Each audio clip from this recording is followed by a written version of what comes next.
Having to survive the zombie apocalypse was a pretty interesting endeavor. My team, Team Rocket, we were out in the forest having your average camp, and yeah, then everything just kind of went haywire. In the beginning, the first thing that we had to do was kind of assess the situation, which was honestly more difficult than we thought.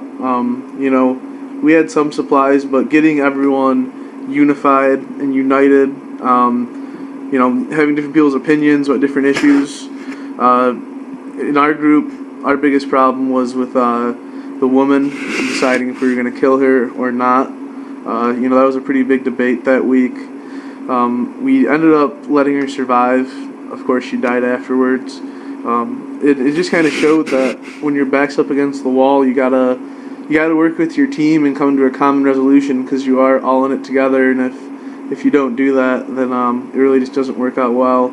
One of the things I really enjoyed about this class is that it really does prepare you for things that you don't think about every day. It's not that, you don't imagine what would happen if a zombie apocalypse was, to happen tomorrow, but it does kind of put you in that situation where you do have to make tough decisions, and, it can be life or death for a lot of people. Another thing that was really nice was just the ability to now kind of be prepared.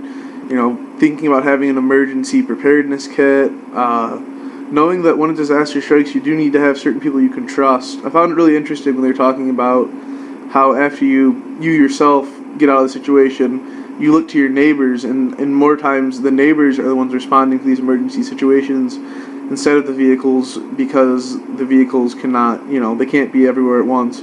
So that's definitely something I'm going to take away from this course. All in all, it was tough. Surviving the zombie apocalypse was not easy. Our group, we had a bit of a hard time. We ended up going into Mason and posting up at the airport in there, getting supplies. But it was very tough. But we had a great time, and we're still alive and still survived. And so this is the last that you're going to hear from me.